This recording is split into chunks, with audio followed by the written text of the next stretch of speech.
Assalamualaikum warahmatullahi wabarakatuh. Selamat datang kembali ke kelas pemodelan 3 dimensi minggu ke-13.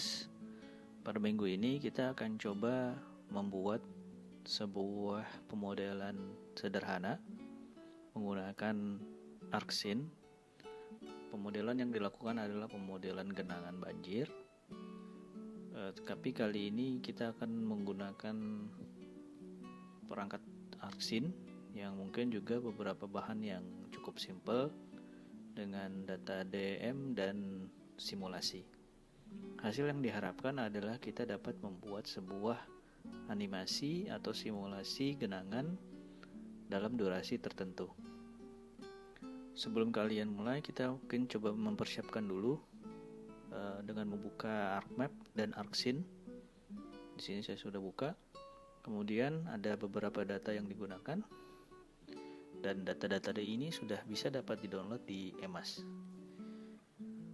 Untuk bahan minggu ke-13 dapat diekstrak atau disimpan atau di-download terlebih dahulu dari EMAS. Kemudian disimpan pada folder yang sesuai. Kemudian ekstrak bahan minggu ke-13 tersebut sehingga kita bisa mendapatkan data yang akan digunakan. Data ini adalah data DEM yang berlokasi di Jawa Barat. Nanti kalian dapat menggunakan data DEM pada lokasi yang lain. Kita dapat membuka data tersebut di dalam ArcMap untuk melihat seperti apa tampilannya.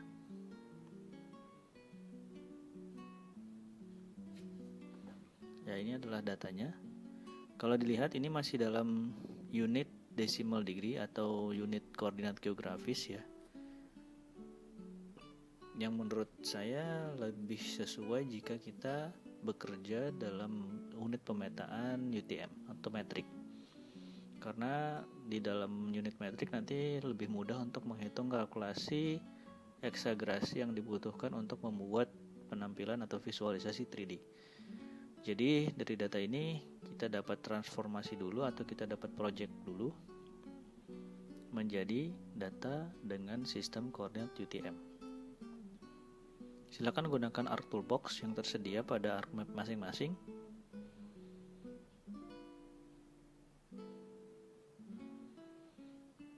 Kita dapat menggunakan data management, kemudian projection and transformation, dan pilih data raster. Tools yang dipakai adalah project raster.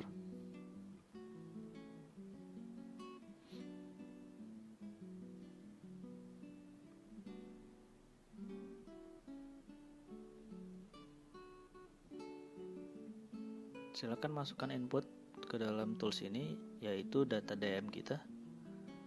DEM yang kalian pakai bisa bersumber dari berbagai jenis, bisa dari DEMNAS, SRTM, ataupun Aster GDEM. Tentunya kebutuhan data atau variasi data-data tadi akan mempengaruhi nilai resolusi yang akan dihasilkan. Di sini setelah diinput kita sudah melihat bahwa sistem koordinatnya masih dalam koordinat geografis. Kemudian untuk outputnya kita masukkan ke dalam folder yang sudah disiapkan. Jadi masing-masing harusnya sudah punya folder minggu ke-13 DEM, dan kita mungkin di sini bisa membuat sebagai DEM dengan sistem UTM seperti itu ya. Cukup singkat saja seperti ini karena tidak ada DEM yang lain. Kemudian untuk output koordinat sistemnya kita gunakan yaitu projected UTM WGS 84, dan ini ada di Southern Hemisphere dengan zona 48S. Ya, seperti ini. Jika sudah semua, maka kita bisa lakukan proyeksi.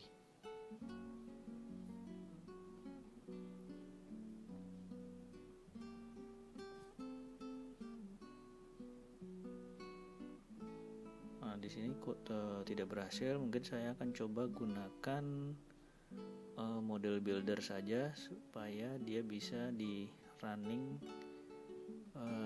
secara background ya. Jadi saya gunakan hasilnya. Sebetulnya sama saja inputnya ya. Bisa jadi juga ya kita harus memeriksa penamaan folder ya. Apakah ada penamaan folder yang terlalu dalam atau menggunakan spasi ya, itu kadang mempengaruhi juga. Kita coba kembali.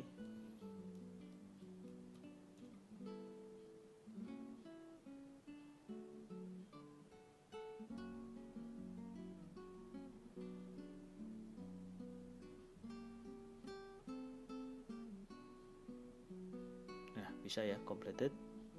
Nah, ini tips juga buat teman-teman apabila menggunakan toolbox-nya tidak dapat dijalankan, maka kalian bisa menggunakan opsi model builder.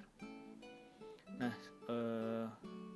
tips berikutnya adalah jika memang sudah menggunakan model builder dan sudah menghasilkan DEM dengan sistem koordinat baru, saya menyarankan untuk membuka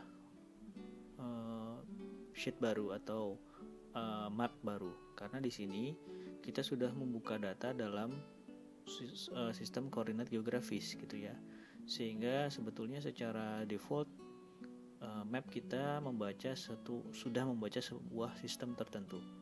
Nah, supaya kita bisa mengembalikan atau menyiapkan data yang tidak terfokus atau tidak memilih satu sistem tertentu, maka kita bisa gunakan new file atau new map gitu ya. Ini tips saja. Nah, pada new map seperti ini kita memanggil data yang memang sudah dalam UTM tadi. Ya, kita akan panggil. Ya, ini sudah dalam meter.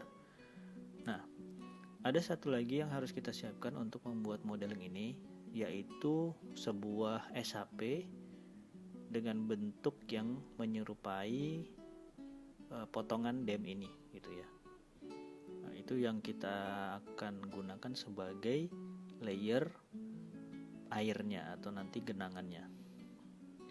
Di sini kita bisa menyiapkan shapefile baru. Tentunya kita taruh juga di folder yang sama dengan data-data yang kita punya. Di sini saya sudah menyiapkan folder minggu ke-13 ya. New, kemudian shapefile.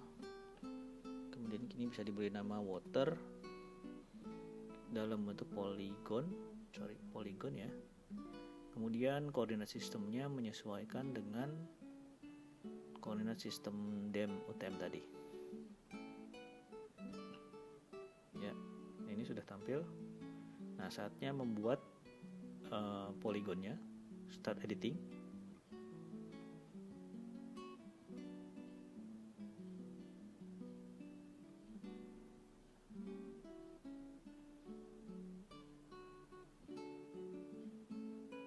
Ya, kemudian kita gambar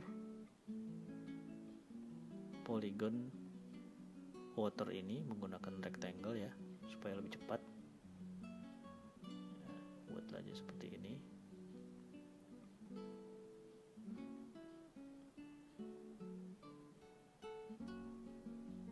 Ya, seperti ini misalkan.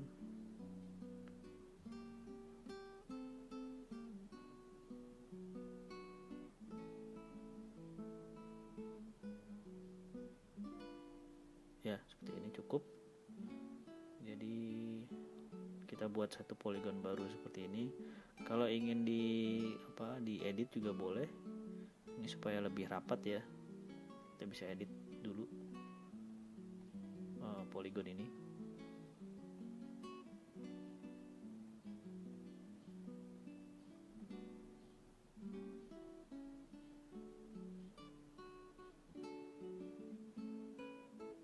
Supaya agak lebih rapat ya sini. Kemudian bagian atasnya juga.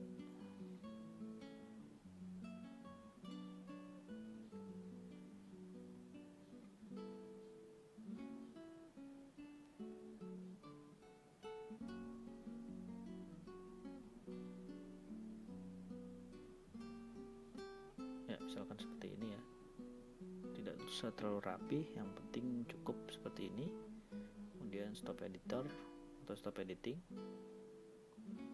Nah, ini sudah siap datanya. Setelah semuanya set seperti ini, maka kita bisa memindahkan ruang kerja kita ke Arcsyn. Yang pertama dibuka adalah DataDemp.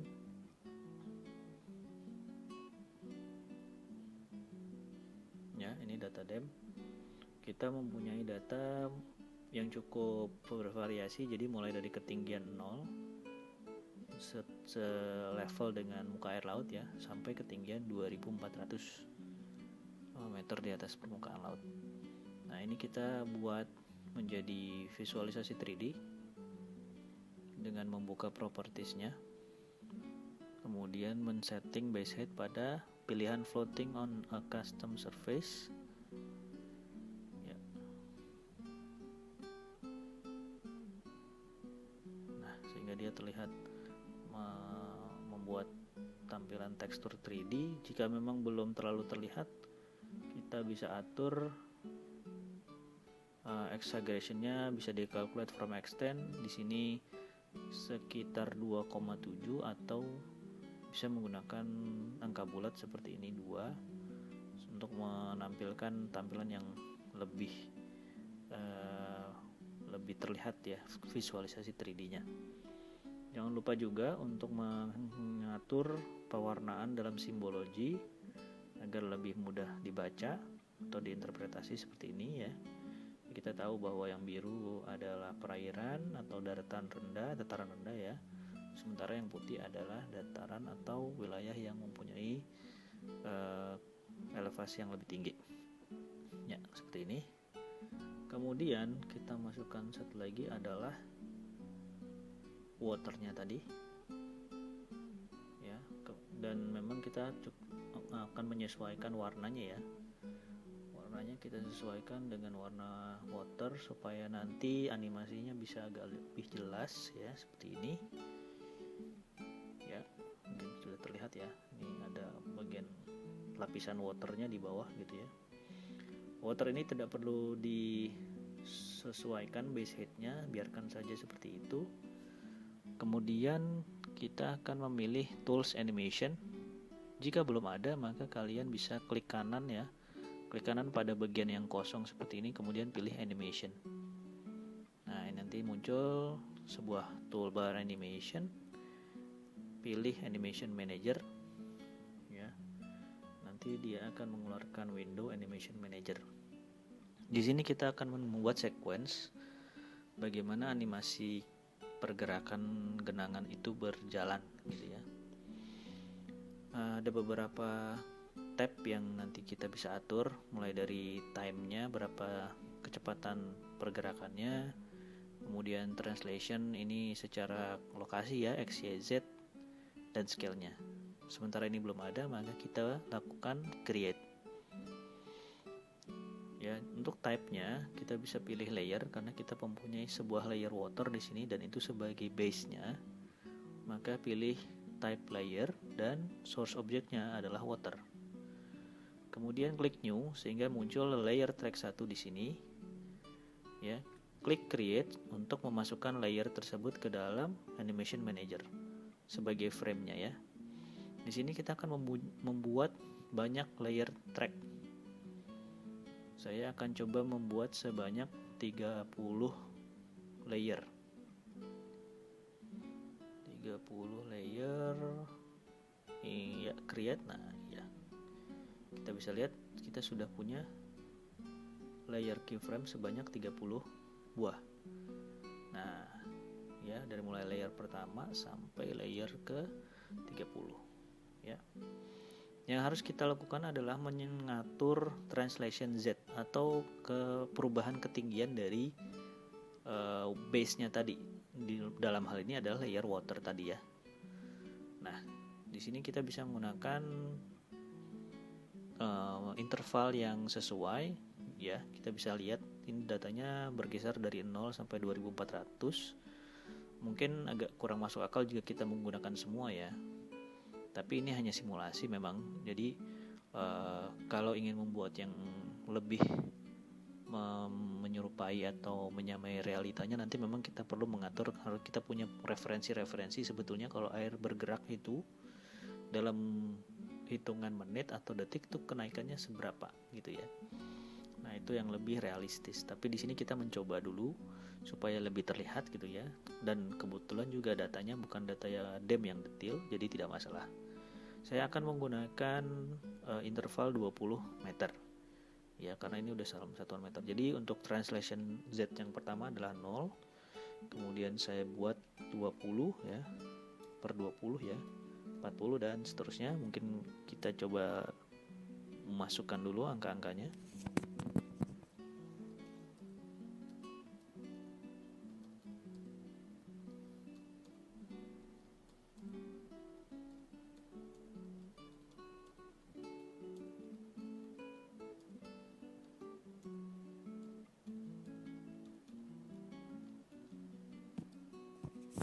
Mungkin saya cukupkan sampai tinggian 300, kemudian kita buat penurunannya ya. Jadi setelah dia sampai pada titik tertentu, dia akan kembali surut genangannya sehingga mencapai titik normalnya kembali.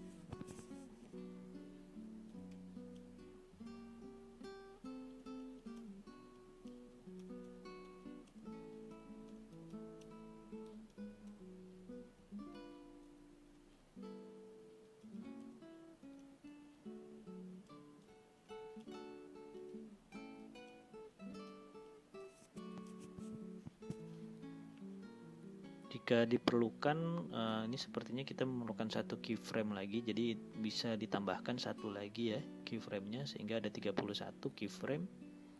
Yang terakhir dibuat 0 gitu ya pada ketinggian 0 derajat. Kemudian kita update. Ya, ini adalah keyframe yang kita butuhkan untuk mencoba menjalankan genangan animasi atau simulasi genangan.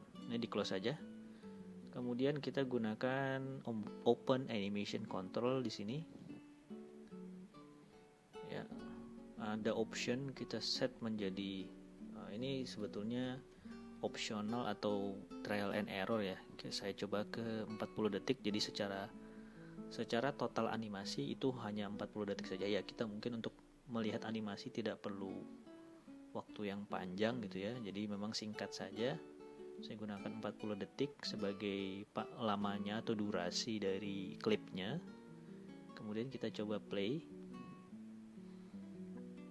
Nah, ini dia akan memperlihatkan pergerakan dari water levelnya tadi ya.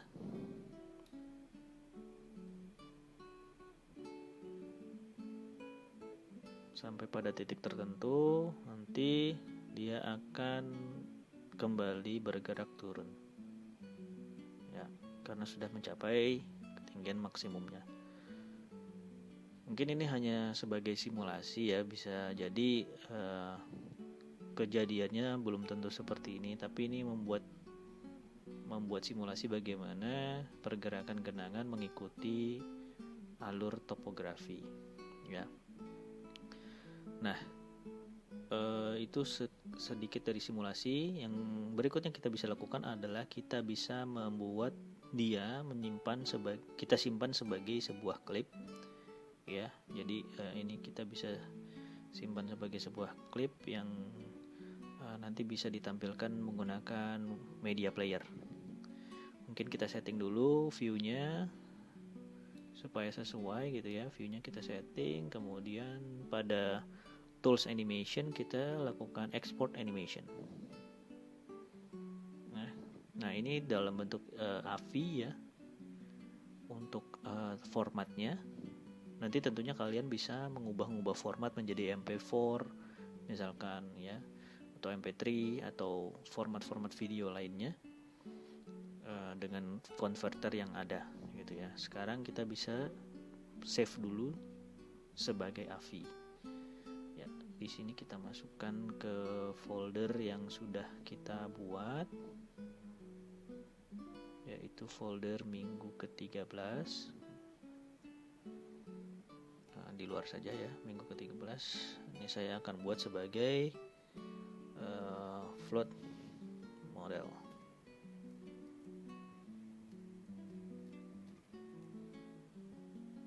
ekspor. Oke. Karena klipnya pendek saja durasinya, maka ini agak lebih cepat mengekspornya. Nanti kita bisa buka hasilnya pada media player tertentu. Yang kita lakukan sekali lagi adalah memang hanya simulasi kasar saja, tapi ini sangat sederhana ya, simple, datanya juga dengan mudah kita bisa cari, hanya membutuhkan DM saja. Tentunya DM yang semakin tinggi kualitasnya atau semakin tinggi resolusinya menghasilkan data yang semakin reliable atau dapat diandalkan atau dapat dipercaya karena dapat diasumsikan hampir menyerupai kondisi aslinya ya, seperti itu. Baik, mungkin sudah selesai. Kita akan cek di data kita. Nah, ini sudah ada ya float model. Kita akan coba play dia menggunakan VLC Media Player, dan kita akan lihat hasilnya seperti apa. Nah, ini float model kita sudah coba. Kita ulang dulu ya. Nah, ini float model. Ya, tentunya kita bisa ini bisa dipakai sebagai bahan pengajaran atau media sosialisasi mengenai pergerakan atau genangan dan sebagainya, media pembelajaran bagi warga untuk tanggap bencana atau bagi masyarakat ya, supaya lebih tanggap terhadap bencana, lebih bisa mempunyai gambaran kejadian genangan, bisa saja diasosiasikan dengan bahaya rob, banjir, ataupun tsunami. Ya, oke. Berikut demikian adalah float modeling yang kita coba buat menggunakan ArcScene. Sangat sederhana dan bisa dicoba dengan data-data yang kalian punya untuk dimodelkan simulasi genangannya. Terima kasih dan selamat mencoba.